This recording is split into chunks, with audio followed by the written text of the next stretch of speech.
subscribe, hit that like button, rate and review the pod on Apple Podcasts, and let me know what you guys think in the comments. What's up, everybody? Welcome to an episode of The Boss Sauce. Today, I have Emma Kapotes on the pod. She is a festival and rave content creator who recently gave birth to her son. Everybody, welcome Emma to the podcast. Hi, guys. Thank you for having me. Thank you so much for being on here, Emma. I'm super excited to talk to you about your motherhood journey and everything that you've been doing. But let's just dive into it. Can you talk to us about how you first got started with social media? Yeah, for sure. So first off, I'm so excited to see you again. Your makeup looks fabulous as always. Thanks, Carl. And I'm glad to just see you podcasting again. This is sick. So yes. So social media, I would say probably back in like 2016, I started like a makeup page actually on Instagram when that was like popping off. And then I like right after that started a YouTube channel. And that was sort of like my dive into like the EDM festival community. And I was doing other types of content too, but it really kind of started for me on YouTube. And then as that grew, I dove into podcasting in 2019. And then I would say like during the pandemic when like TikTok was growing and stuff like that, I like slowly added in kind of like the other platforms and now have like a presence across all of them. But YouTube is still like my home and I still love to do the podcast as well. But it's kind of just like slowly grown since like 2017, I would say. Yeah, that's amazing. And I love how you absolutely are still killing it, even after giving birth to your beautiful son. Thank you. And it's just truly remarkable. Did you plan anything like prior, like while you were pregnant, like in terms of pre-planning content, scheduling content, things like that? Yeah, I kind of like did a little bit because of my son, I was due in August. So I planned just like videos for the remainder of August that I like pre-scheduled to go out. But other than that, I was kind of like leaving it up in the air. I knew like I'm in like a content addict and I would bounce back at some point, but I was just like, I've never experienced this before. So I would say just YouTube. I fully paused the podcast. I'm so glad I did that. I wanted to give myself like a full maternity leave from the podcast. And then on socials, I was like, I'm just going to see how I feel. And if I feel up to it, I'll post. If I don't, I won't. But I did try to pre-plan a little bit with YouTube. Yeah. Yeah. And I think with content creation in general, I feel like nowadays you do have to kind of plan out your content. I think like back a couple years ago, you were able to, for example, on Instagram, just spontaneously post an Instagram post and it would go viral and do well. But now because of like short form video and reels, TikTok, all that, I think that there is some planning involved because you can't just post spontaneously since you do have to do all that work, like editing, even like things like the caption, things like that. But yeah, your podcast is phenomenal. Very, very iconic podcast in the rave and festival scene. Truly amazing. What made you want to take a break specifically from the podcast compared to like all the other socials? Sure. Yeah, I would say the podcast out of everything is just like the most demanding, like time, energy, like everything wise. And I did have a virtual assistant for like a year and a half who was helping me across the board. And then we ended up like parting ways. And so I took back on like all the editing, socials, everything myself. And I was doing the weekly podcast for like years now. And so I finally just like had, just to check in with myself personally. And I ended up moving the podcast to bi-weekly episodes, which was a better pace. And then as I was like getting towards the end of my pregnancy, I was just like, why don't we just do seasons? Because other podcasts have seasons and I've never explored that before. And I was like, I think I'll just feel better giving myself whatever time off in between seasons. And I just knew it was like the most demanding and I would not have time to edit, do anything like that. So I was like, let's see what an actual pause feels like and like get refreshed ideas, new guest ideas, like all that. So I'm planning for that now. And I'm hoping to start filming in November and like come out with something this year, but if not in January. Yeah. I love that. I think that, as a podcaster too, it's definitely something that you need for your mental health. That's why I do my podcast bi-weekly too, just because with time management and obviously with your new son, like it's a lot to take on because this is a whole other job. Besides sure. like, I mean, I don't know if you're like still doing freelancing or working for yourself, but if you are, that's even more work. And I can't imagine. Yeah.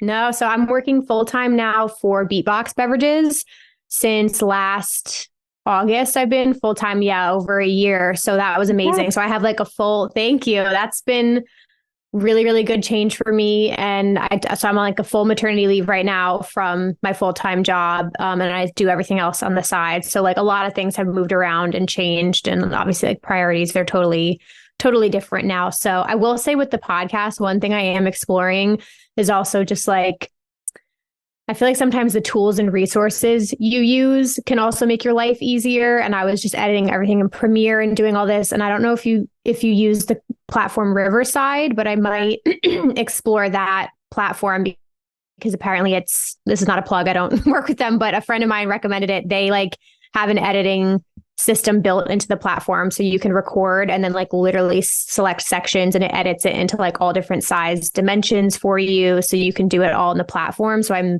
I think I just need to like readjust the way I'm like approaching the podcast too, and how I'm editing it. So I'm going to try and find some things to like save me time when I come back to it.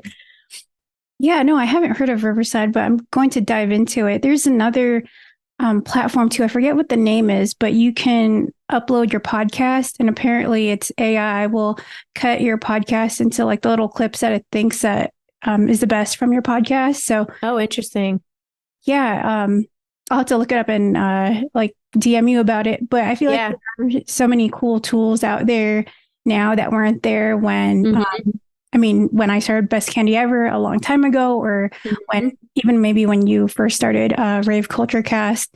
But what other tools or strategies would you say that you've implemented during your pregnancy for your content creation and saving time? I would say so. I think beforehand, I just adjusted expectations. So, because like you put your pressure on yourself to produce like a certain amount. So I think I just gave myself a lot more grace, which was really good. And I was kind of like, you will put out what you can put out. I was still doing batch content filming, which I still love to do. So if I can find like, beforehand a couple hours and just knock out as much as possible, that was great. And then even just with TikTok now, like not overthinking content, like shooting like really fast off the cuff stuff that like I can knock out. And I will say with YouTube, for EDC Las Vegas, that's one of my biggest things I create content around. And this year I just knew I would not be able to like pump out all these full length YouTube videos. So I shot everything pretty much on TikTok vertically. And then I uploaded that all to YouTube, like did not change the formatting. I was like, this is lazy girl uploading. I don't give a shit. All of them got like thousands of views anyways. And I was like, this is insane. I would have spent like literally probably hours filming and editing this formatted for YouTube when I filmed it in like a couple minutes on TikTok and just uploaded it that way. So that actually saved me a ton of time and energy. And it's like something to think about moving forward. But yeah, just kind of like cutting corners here and there where I could was helpful. Yeah. And I wouldn't even say that it's cutting corners. I would say that it's being smarter with your time and kind of getting the most that you can get out of your content, and especially with like repurposing. And now that YouTube has shorts, I think it's just a great way to put your content out there. And if it fits the dimensions, then why not? But yeah, super, super cool that you're still pumping content out consistently, which I might add, which I really love. Even if you aren't posting on YouTube, I see you like on Instagram, on TikTok, and you're showing up for your community, which I think is really awesome. And I feel like you fostered great relationships with everyone. How has your social media changed since you started posting about your pregnancy and motherhood journey? Oh my God, so much. So that was probably the biggest struggle because I was like, I still wanted to cater to the community I built with like the festival scene. But like point blank period, I just know like I just have to be authentic to myself and share my life because like the real people who are there to like just hear you talk about whatever are going to be here for that. And I also felt like my audience is growing in their life as well. So I was like, I was still going to festivals throughout my pregnancy. So I was like, I will still post about that. I will still share tips and advice videos. But as it gets closer to my son being born and everything, like I'm going to slow down a little bit. And then when he came, I just was binge watching like other moms on TikTok, and it was literally getting me through the newborn stage, like so helpful. So then I just like immediately clicked in my head, and I was like, this is really helping me. There's not that many like mom content creators out there. So I was like, I'm just going to start posting what's happening right now in my real life, in case that will help other moms who are like dying right now of sleep deprivation and everything. So I kind of just switched gears immediately. And I just was like, if you're here for me, you're not going to go anywhere. If you're here just for the rave content, you might bounce. That's totally fine. Like other people will come back, but it just didn't feel authentic to me to keep just pumping out like tips and advice videos about raves when I literally wasn't going to them for like a couple months, and it didn't feel like natural. So that stuff's all going to come back, next year. So, or I mean, it kind of came back already, but it just felt more authentic to share like what was happening in my real life at that time. So it's been a big shift. I think that's really powerful, and authenticity is something that people absolutely crave nowadays. And I think that's just that's really going to cement that bond with the followers and community that you do have now. Because I've seen other content creators, I've seen them go as far as hiding their pregnancy or not posting about it at all. And they can do whatever they want. It's their social media platform, but I always thought it was just a little strange. And I understand that it is a private aspect of one's life and things like that. But it is really cool to see like your journey, how far along you've come. I've seen you on social media, and I'm like, oh my God, this is amazing. Cause I feel like I'm there with you, like watching your journey. Yep. So really, really cool. Do you see yourself posting more about motherhood and your son and what life is like, and maybe switching niches over a little bit from the rave content? Or would you say that you still primarily want to do like the rave and festival content with some like mommy stuff on the side? Yeah, I think that, because I will say, like, once you change in your life, you start to like notice different things. So even now, like, I don't know if there's just so many more moms in our like the rave community, but now I notice those posts so much more often. Like I've seen so many women posting about like, I'm pregnant right now, I want to go to a festival, I don't want to stop raving, or like I just had my child, when's a good time to go back? And now maybe I just notice those posts more, or there's more of us. But I think it just showed me like, okay, there's so many more people you can talk to now. With like beforehand, I was nervous that it would like affect my content and people would be like, don't want to hear from you anymore. And then it was like the flip side. It was like all these women being like, either I want to start a family in the future, and it's really cool to see how you're navigating doing this, or it's really cool to see you like going to a festival pregnant and not like giving up on raves for 9 months. So it's been like helpful to kind of like connect with like the moms in the community now, and even like Crazy Rave Chick, or Our Life with Ash, Fit to Rave, like all these other moms who are in the rave community, like they share their families as well. And I think it just like, it's like such a huge part of your life now. How can you not? So I think I changed my like bio a little bit, because my mom was like, what if people come to your page and it's all just like mom stuff? They're going to be so confused about what your page is about. And I was like, all right. So I changed my bio to say like from rave mom to real mom for now, so people know that that's what's going on. But I think I'll still share stuff when it makes sense. But I definitely like, I'm still so here for like the festival content, the podcast, all that. So that's what I'm going to lead with for sure. Yeah. And I feel like it's just all relative to whatever season you are in your life. And right now I feel like you're in this new season of becoming a new parent, and it's something that you're super passionate about. And I feel like it'll just show in your content, and people do want to see like you said, being your most authentic self. But in terms of like going to festivals and raving, do you see yourself attending less of them? And I ask this because a lot of parents or a lot of ravers who are parents, they often find it difficult to attend raves once they do have children and can't rave as much as they would like to. Yeah, for sure. I think like 2024, I'm keeping like very much up in the air. I had already had a partnership with Groove Cruise, like, sign that before I knew what my son was doing, everything like that. So that I was like super excited about. That'll be my first like big event back. And I'm so ready for that. And then after that, I kind of am approaching next year as like, I want to spread out bigger festivals and trips, even just like with work and taking time off. So I do want to like spread them out and go a little bit like easier next year, since it's like the first year of his life. I'm still currently nursing. I don't know how long that's going to like last for.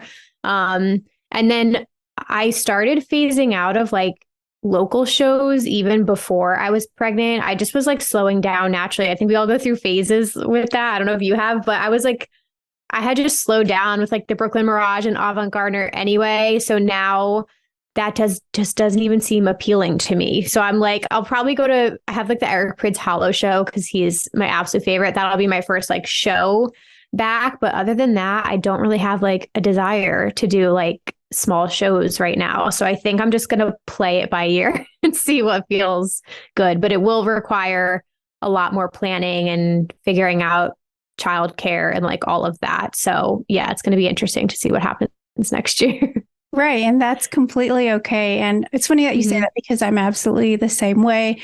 I'm sure that a lot of people have noticed like my niche has kind of changed from like festivals to like business and entrepreneurship. But like you said, I don't even attend the local, like out here in Vegas, it would be like the Revelation shows. I mostly do just Electric Forest strictly now. Like I said, we're all in different seasons of our lives, and it'll show with your content because that's what you're posting about and basically like what's going on in your world. But I love that you're still like intertwining the two. As your son gets older, like, do you see yourself posting more of your son alongside with raving, or do you think that that's something that's up in the air as well as he grows up? It's hard. I don't know yet. I haven't decided because there is like part of me and I like don't want to dive too in this world because it kind of freaks me out. But like there is the like showing your child's identity online that like does make me a little nervous. But then I have like some of my favorite YouTubers who just had kids as well. And like they post their sons or their children. And I like love watching them grow up. So I'm torn. Like I have posted him a little bit. And I think now I've kind of like backpedaled a little bit. So I'm like, I'm going to show him when it feels good, but I don't think I want to like post pictures and videos of him like absolutely everywhere. Definitely not like going to become a mommy vlogger or anything like that. But yeah, I'll share things that I think will be good. And then as he gets older, I have no idea. We'll see. I've got to get through this phase first. Yeah, and that's okay. Yeah, because that is kind of a like a privacy thing and what you're comfortable with and what your family is comfortable with. So in terms of after your pregnancy, after you had given birth, did you experience any postpartum depression? Yeah, so I definitely did, which kind of took me by surprise because I think like there's a lot of preparation, like your doctor appointments and stuff like that. They kind of like talk to you a little bit before. And they actually said something to my husband as well. They were like, these are signs to look out for in her. Like, this is what's going to be happening with her hormones. So like they kind of like told him as well. And I actually like, knock on wood, thankfully had a very like great pregnancy, pretty much uncomplicated for the most part. So I don't know if I just got in my head and I was like, oh, I'll be fine. Like, that's not going to happen to me, which was not the case. I feel like it probably happens to every woman in some capacity, but it just was a combination of like the hormones and the sleep deprivation that it just like really got to me. I think they call it like the sunset scaries is a term I figured out on TikTok, but I would get really bad anxiety in like the evening before the nighttime, just like anticipating that like you knew you weren't going to sleep all night. And that would like really, really like start getting to me and upsetting me. So yeah, I had like lots of like those moments in the first early weeks, and everybody who was so supportive was just like, you just got to get through it. Like it'll get better each and every day. Every week they get older, you're going to adapt. So yeah, you kind of just had to like, I had to talk it out. Friends, family, leaned on my like family a lot and tried to sleep when I can. And then it did like luckily go away just as he got older. It just took time, unfortunately, but we're on the other side of that now. So that's good. We're feeling better.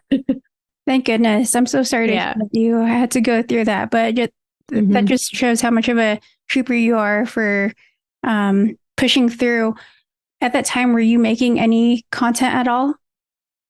I was, yeah. So I have my like I was calling them like my mommy mayhem vlogs, but I had like a couple little vlogs I did in the beginning, again, just because I found like other moms going through it like the exact same time. And I just really heavily appreciated them. And I just found like really relatable content at the time was like literally getting me through it. So I was like, if I can put this content out right now, maybe this will help another mom right now who is also in the same phase. And that's just like the way I thought about it. But that was pretty much it. Other than that, I wasn't doing too much. I was scrolling more than I was creating, which we had a lot of time for that. Oh, I'm sure. Yeah. What was your content creation process like at that time, and what is it like now?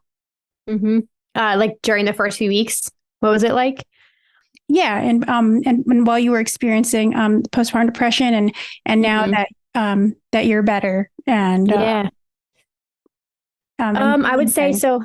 Yeah, so for the vlogs, I genuinely it was just like when I could remember to do it. So I was trying to like film an update essentially when he was like napping, and I was just like doing my morning skincare because I was like, okay, I'll just give a quick like morning update of how the night went before. And then whatever I remembered throughout the rest of the day, I would just film a quick snippet of. But honestly, it was just like literally if there was like a moment he was napping, I would try to film something super short and quick. And then now I'm just within this last week starting to be like, okay, I'm ready for my normal content filming kind of stuff, but you kind of have to pick and choose what you want to do each day. So it's like either today is me a shoot, like I can shoot something, or today is gonna be I can work out. Like you kind of have to pick one or the other. So on last week I had my mom, she was coming over to help me, and I was like, Mom, all I want to do is just like film a couple YouTube videos. It will make me feel so much better. I'm like sitting on all these content ideas. I just want to get them out of me. And she was like, go do your thing. I had my bottle prepped and ready. He was good. So I think right now it's just leaning on help is kind of like how I'll get through these next few weeks, because he's just still too young. His schedule is like all over the place. So it's a little hard to like have the time obviously I had before. So right now it's like, if I can do it on the weekend when my husband is home, that's probably going to be the best option. So yeah, we're adapting. We'll figure it out. Yeah. Have you, or I guess when you do try to create content without help, how long of a time frame do you have, like while he's taking his naps, to create content? It depends. Honestly, like you'll see in some of the videos I made, he's like on me in some of them. Like he would literally he contact naps a lot. So like there was half the time, like I was just literally responding to comments and he was napping on me. And I just sat there and knocked out like 5 videos in a row because it's just so quick. And I just was like responding to comments. So that has happened. Otherwise, like his morning naps are the longest. So like if I really need to get anything done, it's typically in the morning. That's usually when babies like kind of like nap the hardest. So that's kind of like when I would try to film something. But to be honest with you, I haven't attempted to film anything long form when it's just like been me home. It's just like the short stuff that I can like knock out super quick. Yeah. I mean, and that's, I feel like you really do have to kind of pick and choose, like you said, with what you do want to do, like you mentioned earlier. Would you say that you've gotten like the balance pretty much figured out in terms of filming content, shooting content, basically piecing it all together so that you have the help and that you can do everything like on time? Or would you say that you're still trying to like navigate that perfect balance? Are you having trouble with social media? Need a content creator, a video editor, or need social media management? Well, those are some of the services that I offer. Go to reneeswaria.com for more. Now back to the show. Oh, it's probably going to be navigating it for a while. We'll definitely see. I mean, we are opting to do daycare, just because like even if I work from home, it would not be manageable for me to still like, I give credit to stay-at-home moms because like it's a literal full-time job taking care of a baby. So we are going to do daycare. So on those days, if I do have like a little bit of time, like obviously I have my full-time job as well, but if there are hours where he's not here, I might have to just like take advantage of those. Or again, like on the weekends, probably is going to be my like sweet spot for that. But I'm going to see what happens with the podcast. Cause as you know, that's like your biggest chunk of time that you really just need like quiet and focus. And especially if you're interviewing someone, like you need somebody else there like helping. So once I start the new season, I'm going to have to figure out like either it's a day where my mom's going to be here watching him or something like that. But yeah, it's kind of just figuring out like the childcare aspect of everything, because obviously he is the number one priority. So I just try to go easy on myself. If something doesn't get done, it doesn't get done, you know? Yeah, absolutely. And we've talked about a lot about content, shooting, filming. What about editing? Do you have any tips or advice in terms of editing while having a newborn? Oh man. So I would say I just started that this week, pretty much. So I literally edited with him. I have like the baby Bjorn like carrier. And he loves to like nap on me. So honestly, when I'm getting anything done in the house, if he like will not go down in his bassinet, I will just put him on me and he'll nap, and then I can do laundry, I can clean up the house, all that. So yeah, today I edited a YouTube video with him literally napping on me the whole time. So that's just like how I have to get it done for now. But other than that, if you can budget for it, or if it's something that you can afford, I did explore video editors over the summer towards the end of my pregnancy, because I was like, let me just see how this goes. And I think it was Fiverr that I used.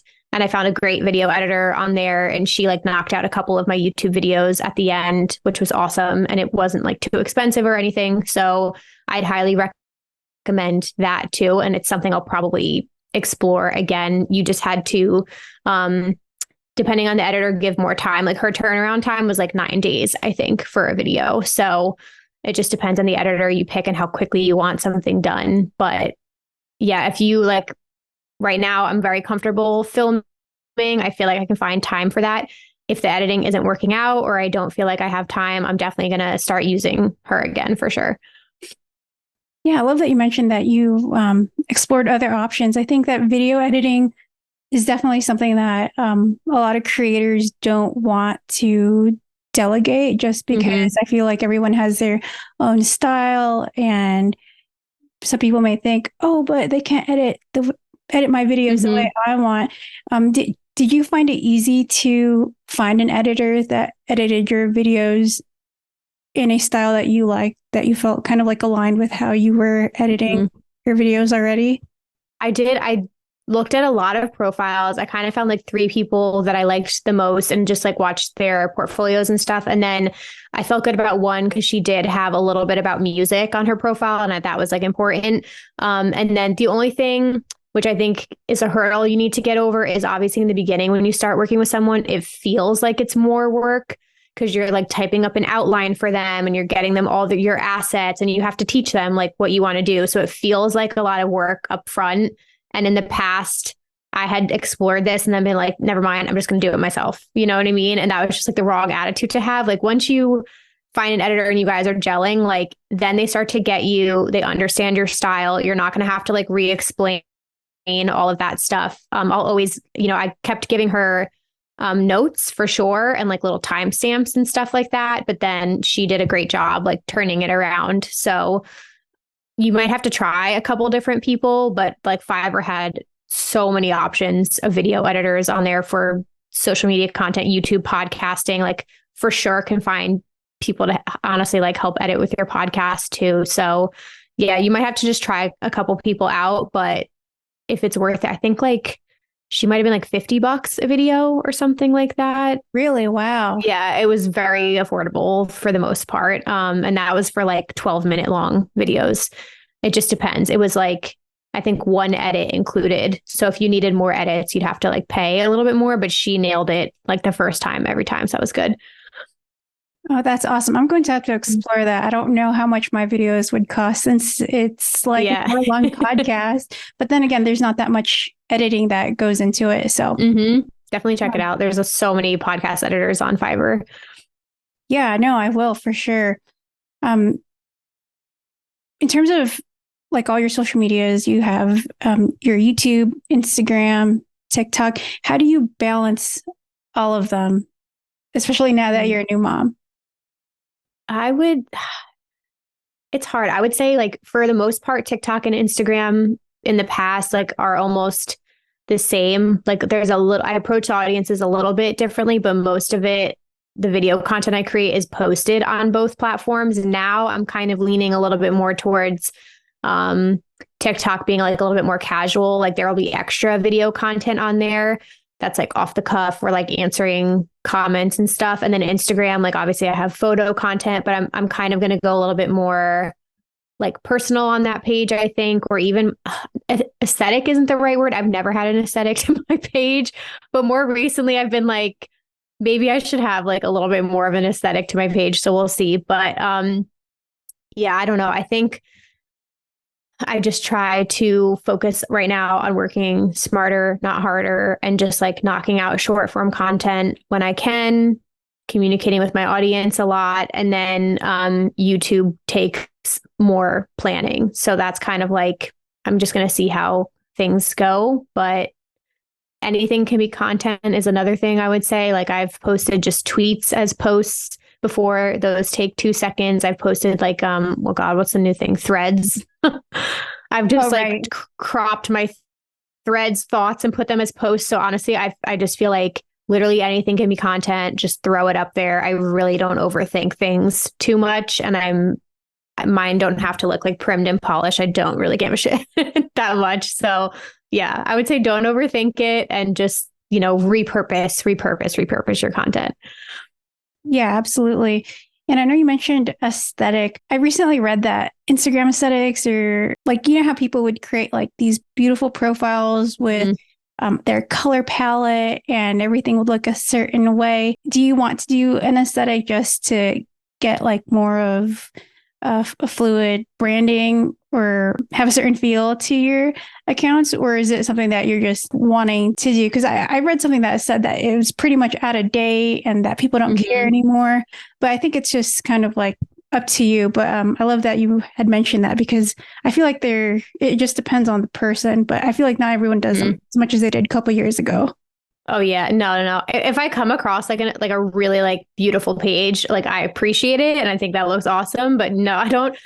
I would say like you don't need that to grow. That's like one thing for sure. Because I used to think that's what you needed. Like you do not need that at all. Like there are just so many pages that are thriving and like literally their feed looks like whatever.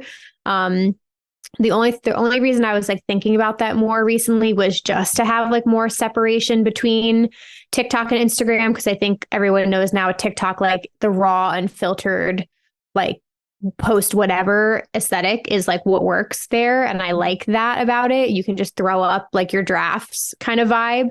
But then on Instagram, I would say the only reason I want to have a little bit more of a mix, because I am very video heavy on Instagram, is like to be able to like share more photos on there, or even for brand deals. That's one piece of like information I got from a coach at one point who I worked with. She was just like, think about it from a brand's perspective. If they land on your page, like they're going to look at your feed. Do you have any really beautiful photography? Because if that's what they're going to try to use you for, and you don't have any photos of like branded content, then they're not going to hire you as a creator. So that was kind of like, if I put on like my brand hat and I look at my feed, sometimes I'm like, okay, if I was a brand, I would hire her for video content, but I would not hire her for photos of my product, because she clearly like doesn't do that in her feed. So that's like the only reason every now and then I'm like, more photo content on my page could be helpful if I want to do like more brand deals eventually. Yeah. And I feel like it's kind of what they say, like, in business, like diversifying your streams of income, you're kind of like diversifying the products that you can pump out and create. And it really just serves kind of like as a portfolio. And I mean, that's why I still post a lot of like UGC style content. I mean, I think it's fun, first of all, but I also kind of like want people to see like, hey, this is what I can do. And like you mentioned, like brand deals, I think that Instagram is definitely a place where you can do more business, I guess, compared to TikTok. I think there is more of a, like there's more communication like through DMs, I would say. So I really liked how you brought that up. TikTok, I feel like, is where everyone kind of like hypes you up and sees what you're doing on a day that you're not really trying so hard, compared to Instagram where you're like polished and like your best. Yeah, exactly. There's definitely like I don't have that aesthetic, but you will find more of those like profiles, or like when you think of a typical like influencer in your head and you go to their page, like that's like literally what that looks like. It's like brand deals and aesthetic and all of that, which would not fit at all. I mean, TikTok Shop is something I have not explored, but I know that that's like absolutely a new tool that's popping off. So I do think TikTok is going to become more of just like a shopping platform, and it's kind of going to get inundated now with like brand stuff, which is fine. But yeah, I don't know if you see on Instagram, I love when people kind of post like the carousels just of like their week, or like they're like my life lately or something like that. And it's just like a carousel of like, photo dump kind of vibe. Like that's the type of stuff I kind of want to start to do more. So it's just like a breath of fresh air in between all the video content that I have on my page. Yeah, and I feel like you never know. I feel like history will repeat itself, and photos will definitely be a thing, because I did notice that the Reels button, I want to say either this year or last year, it was no longer in the middle of the Instagram's interface, like how it used to be when it first came out. So I will say I'm interested to see where that will go. But do you use any certain tools for your content in terms of schedulers or editing tools currently? I would say I did use Later for a really long time, especially for the podcast. I paused it for now, but that up until like August, I was using Later to schedule all the podcast clips, which is super helpful. And then I would say Canva is probably my most used tool, just for like YouTube, any thumbnails, cover images, all of that. My tweet posts, like everything is done in Canva. So I love that. And then I think that's pretty much it. I don't really like edit my photos too much or do anything like that. Oh, CapCut. I would say CapCut I would definitely use for video editing for sure. So those three are kind of like probably like the top ones I use. Do you just post videos and post now like spontaneously then, since you're not using Later anymore? Yep. Literally everything is posted like completely spontaneously. I would say, if anything, I just go by my drafts now. Like I have a bunch of TikToks just like sitting in my drafts. And as soon as I post it, like thankfully TikTok added like the download your video feature now without the watermark. So I'll just like download it and then throw it up in my Reels drafts. And like I'm working out of drafts right now. And I will say that's a big step for TikTok, because I feel like back when TikTok first started, you had to do like a whole screenshot of it, or upload it to Tik app or whatever that weird, software was, just to get that watermark off. Yep. No, it's such a pain in the ass. So now I use that feature like all the time. And I pretty much do solely create in TikTok and move it over to Instagram. Like I don't think I've ever really filmed in Instagram. And then CapCut I like to edit in. Yeah, I don't think anyone likes to edit on Instagram. It's really tough to create. And I feel like their video editor, I mean, I love Instagram, but it's just not up to where CapCut or TikTok is like at all in terms of usability, and just it's just different. Yep, definitely. I mean, it's like kind of, I'll add like the text still, and I'll add audio in Instagram, but that's like pretty much it. Even like the reel feature, I don't really use the like For You page of the Reels like setting on Instagram. It's just nowhere near as like catered to you as TikTok is. So, but I'm still on Instagram all the time. I don't know. I still split my time pretty equally between the apps. What are you on the most? Honestly, Instagram, but TikTok, it's funny. I go on TikTok more for educational videos. Like, for example, if I want to find out, like the top 5 newest restaurants in Las Vegas, like TikTok will give me that right away. Or if like even simple things like learning what other like social media managers are using in terms of scheduling apps, like it's just so much faster to find that on TikTok. But I feel like Instagram is kind of catching up. I think that's still learning like my like what I like and like my algorithm. But I think I like Instagram more for community, and then TikTok is more for like doom scrolling, I guess, like spending my time there getting educated. I agree. But I think that's interesting though, too, because I'm the same way. Like the amount of stuff, even within the last 2 weeks that I've searched on TikTok just for like newborn stuff, all of that versus like occasionally I'll look it up on YouTube, but almost always on TikTok now. So like that's just something I think about as a creator as well, because I do love YouTube as a platform and I still want to do long form video, but there is like that part of you that's like, but I could just film it in a couple minutes and literally just post it on TikTok and take out all of the other steps of it. Right. Absolutely. Yeah. It's kind of like your one-stop shop. I will say that YouTube does have shorts now, and I think you can monetize on them. I don't know how much, or if it's anything near like their long form content. I heard it's not that close, but same thing with TikTok. I heard that that you can monetize, but I still heard that YouTube is still the place to go if you want to monetize your content. Yeah, I would say consistently throughout the years, just having like ad revenue come in through YouTube definitely has been awesome. And then like I really haven't like monetized TikTok like at all unless like there's a random brand deal that pops up. So yeah, I would agree. I think like if you are putting out content, the nice thing is like the videos I've made years ago are still like bringing in ad revenue, which is awesome. So that's the good thing. I feel like on TikTok, your video has like a shelf life of like a couple days or maybe like a week or something. And then it's like gone forever, it feels like. So YouTube, at least you have like the history up there.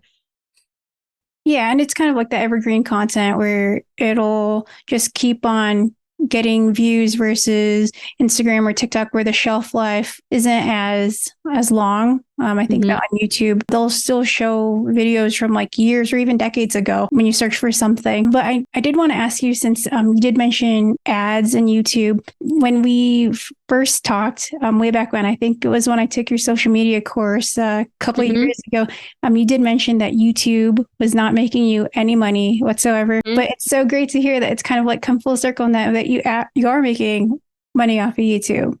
Yes. Do you mind like kind of delving into that? If that's okay. Yeah, for sure.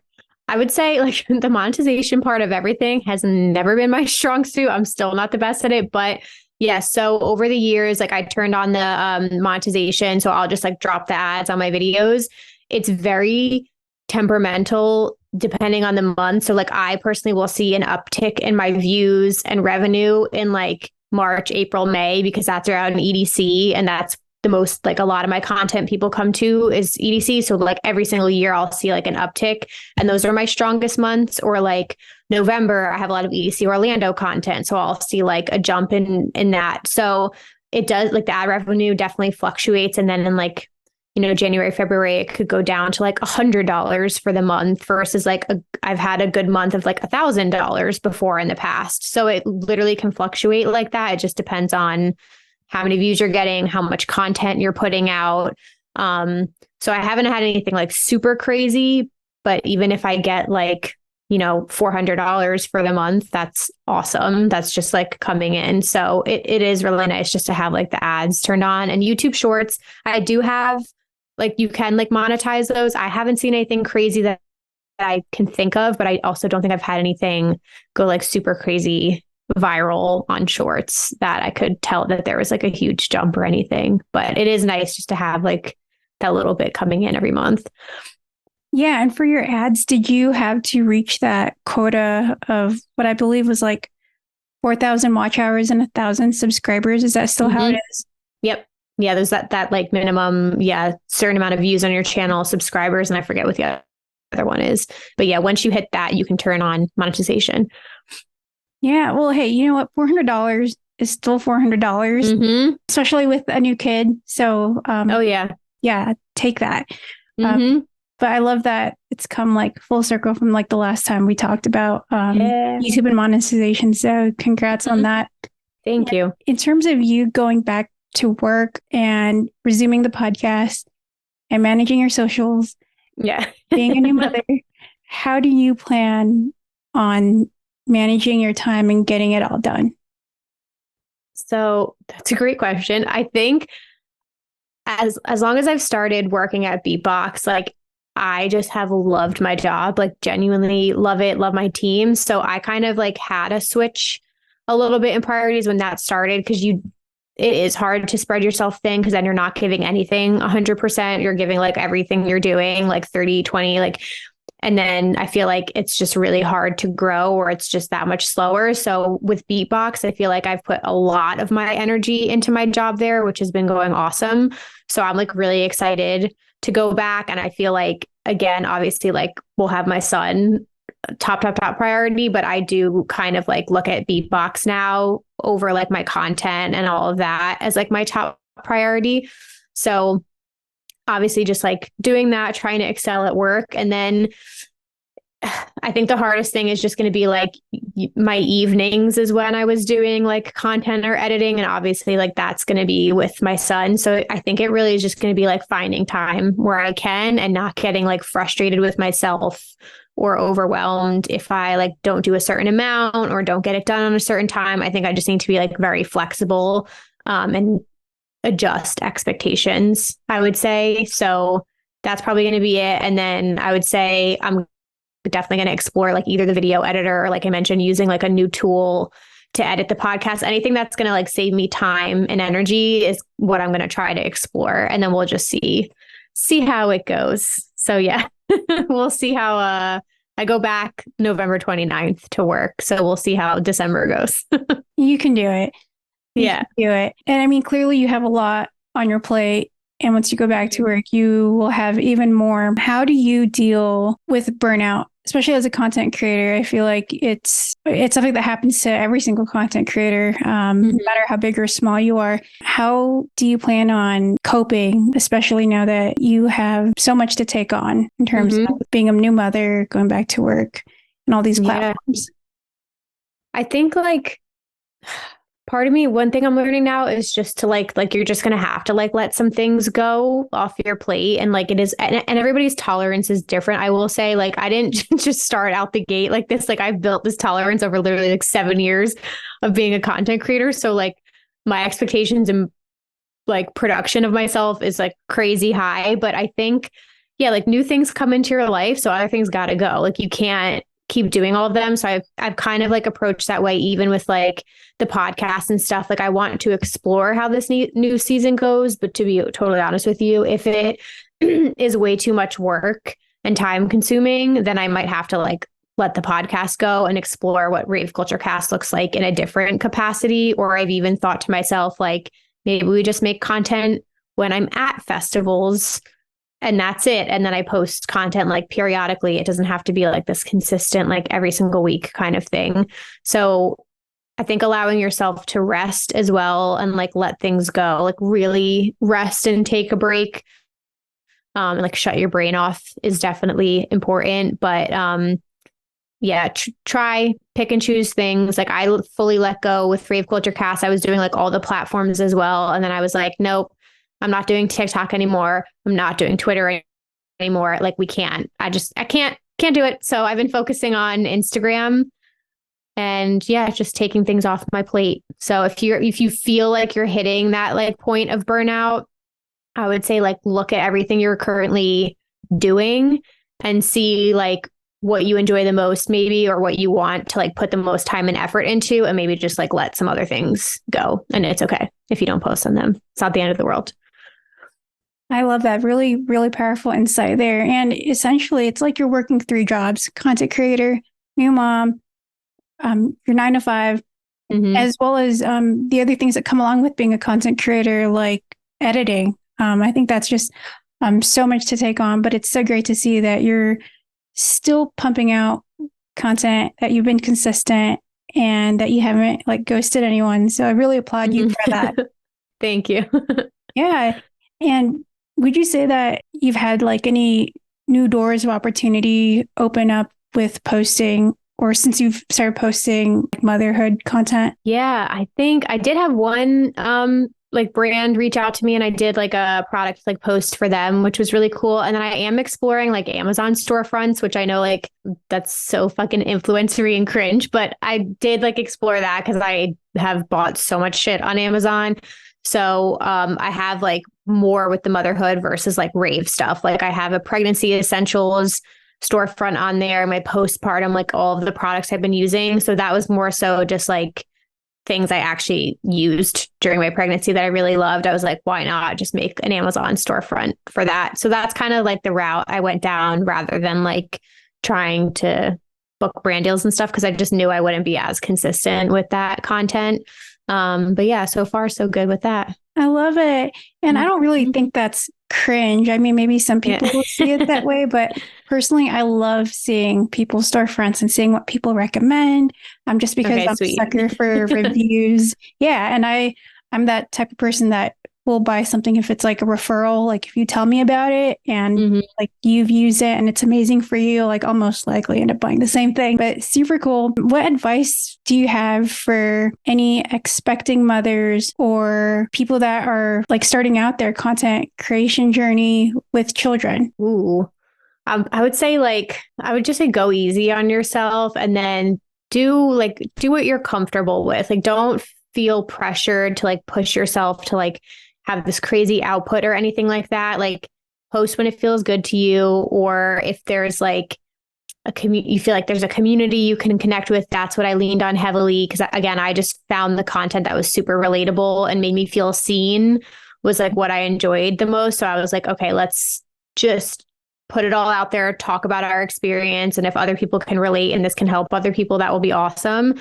So I think just like sharing your authentic journey, being yourself, like put that out there and don't like feel like it needs to like look perfect and everything's going well and it's like amazing. Like share what's actually happening and then how you like really feel about things.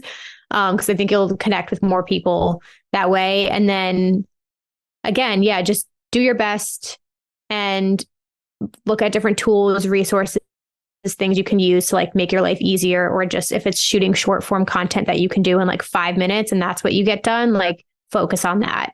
Yeah, I think that would be like a more manageable thing with your time because you're exhausted and tired and growing a human and it's a lot. So you're doing great. Yes. And what would you say is your secret boss sauce or your secret sauce that you want people to take away from this conversation? Ooh, I love that. I would just say like consistency is key.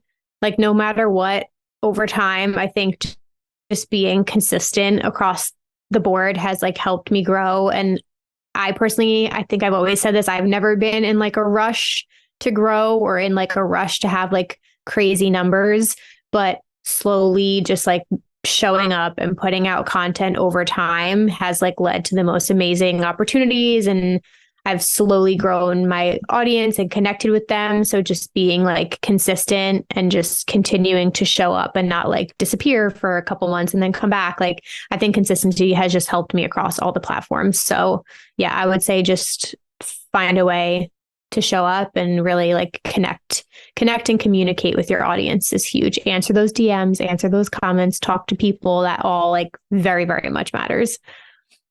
I love all of that. Really, really fantastic stuff here, Emma. I can keep talking to you forever. There were so many great little nuggets in our conversation today, but go ahead and drop where everyone can find you and connect. For sure. Thank you again for having me. You guys, it's just my name at Emma Kapotes on all platforms, and then at Rave Culture Cast as well. If you guys want to check out the podcast or past episodes, we're on YouTube, Spotify, all that good stuff. Yeah, so there you have it, everyone. Thank you for being on the Boss Sauce, Emma, and we'll see you guys next time. Thank you. Bye, guys.